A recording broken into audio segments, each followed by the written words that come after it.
You will be surprised. Wow. Isusurpresa ka ni universe, mga kapiksi, no? Perhaps yung mga hindi mo inaasahan, akala mo parang wala na, parang lumipas na paglipasan na ng panahon, no? Doon sa mga bagay na, sa mga panahon na hindi ka na nag-e-expect, mga kapiksi, sometimes doon nangyayari yung mga sorpresa ni universe, sometimes doon nangyayari yung mga bagay na gusto mo, yung mga bagay na hinihiling mo, yung mga bagay na minamanifest mo. Pero whatever, mga kapiksi, kung ano pa yan, isusurprise ka pa rin ni universe.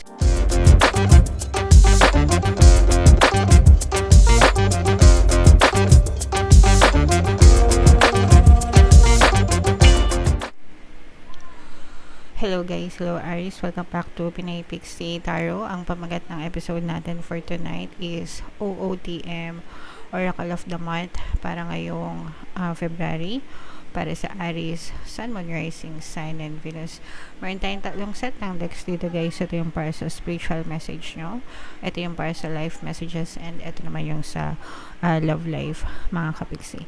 Kung ano na lang yung makaresonate sa inyo guys, take that message, kasi hindi naman lahat magre-resonate, no? So unahin natin tong deck na to para sa inyong spiritual message guys. You will be surprised. Wow. Isusurpresa ka ni universe, mga kapiksi, no? Perhaps yung mga hindi mo inaasahan, akala mo parang wala na, parang lumipas na paglipasan na ng panahon, no? Doon sa mga bagay na, sa mga panahon na hindi ka na nag-e-expect, mga kapiksi, sometimes doon nangyayari yung mga sorpresa ni universe, sometimes doon nangyayari yung mga bagay na gusto mo, yung mga bagay na hinihiling mo, yung mga bagay na minamanifest mo.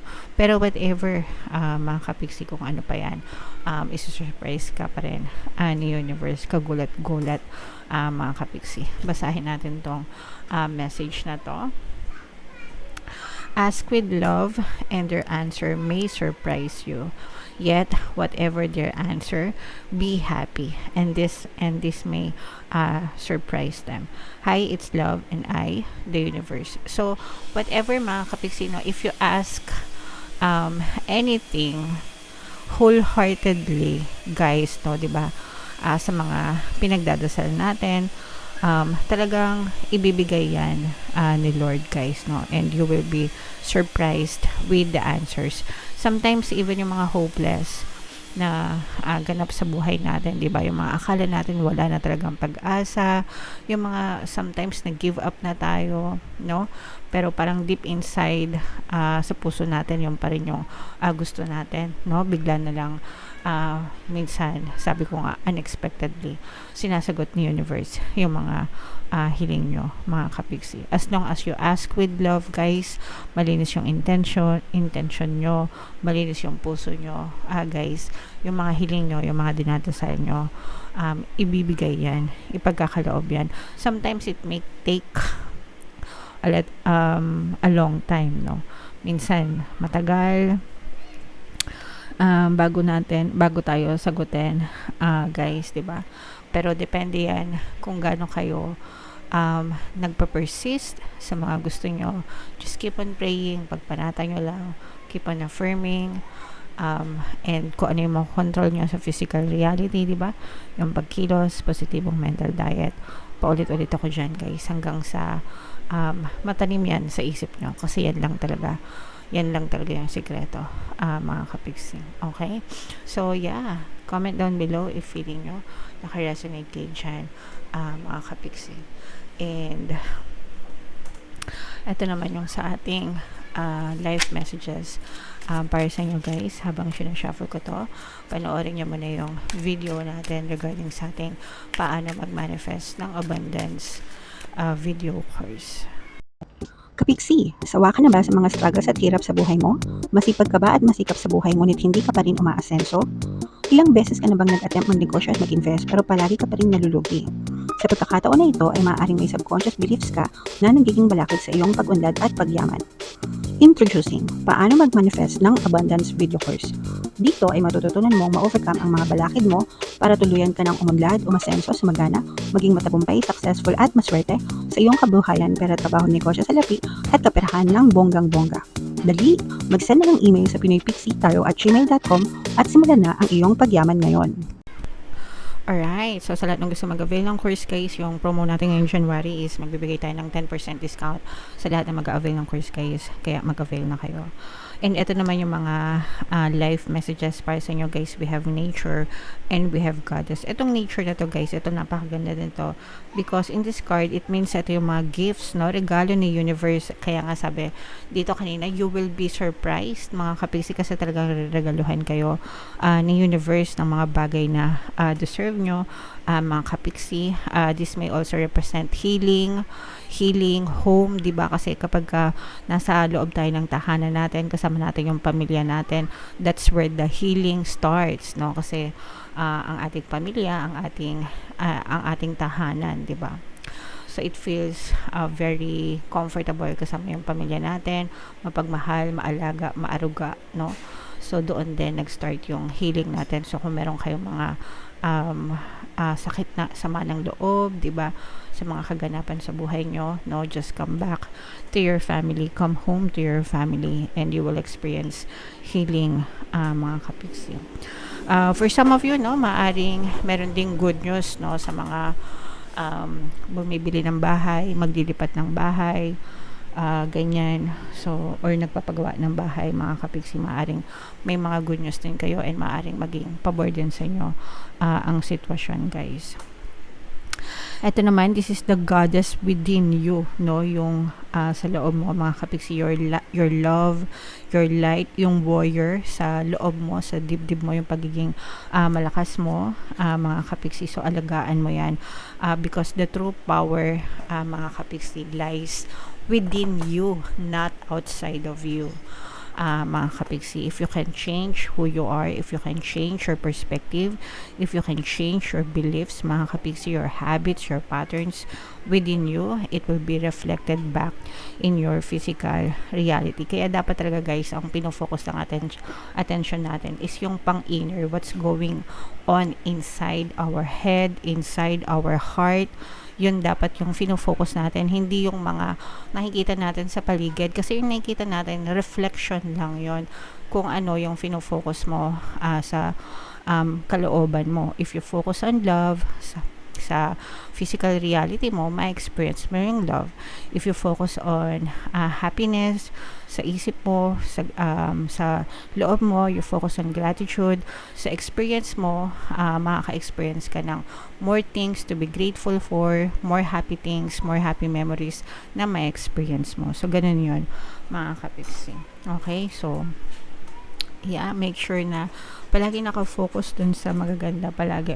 Kaya nga natin kayo sinasabihan guys na think positive, hindi lang para i-motivate kayo or bigyan kayo ng pag-asa, but because yun kasi talaga yung magre-reflect sa inyong physical reality. Kung hindi pa nagbabago yung buhay nyo, meron kasi ako nabasa na nag-comment sa tagal-tagal daw niyang nanonood ng mga tarot readings dito sa ating channel, hindi pa rin daw niya wala pa rin daw nagbabago sa buhay niya. So, ang tanong ko sa kanya, nagbago ka ba?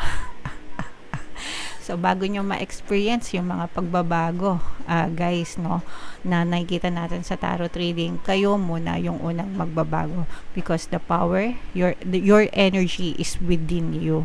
Mga kapiksi, if inaalay nyo yung energy nyo sa energy ng tarot, definitely ma-experience nyo yung mga blessings na yun, yung magaganda. Pero hindi, kung hindi ka naman nagbago, nanood ka lang ng tarot reading, okay, pero mareklamo ka pa rin, tamad ka pa rin, nega ka pa rin, di ba? Wag mong expect na magbabago yung buhay mo kasi hindi naman tarot yung magpapabago sa'yo, ikaw yung magbabago ng buhay mo.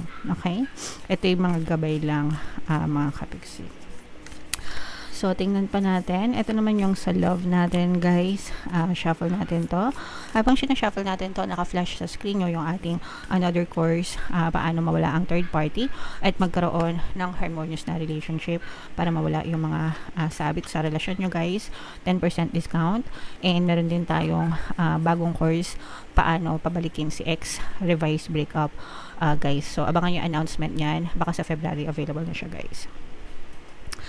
So, ito yung ating love messages para sa inyo. Napakaganda ng image ng card. Unahin natin to. Give thanks for the blessings of love soon to come your way. Know that you deserve to be and have all that your heart truly desires. So, kung ano man yung love na na-experience mo right now, mga kapiksi, give thanks for it, guys, because you deserve it. Kahit na wala kayong love life, mga kapiksi, it doesn't mean na you are not loved, okay? Kahit wala kayong love life, may mga tao sa paligid nyo na nagmamahal sa inyo, mga kaibigan nyo, pamilya nyo, neighbors nyo, kasama nyo sa trabaho. Diba? Love comes in many forms, guys, no? Hindi lang sa romantic na susukat yan. So, kapag ganon, no?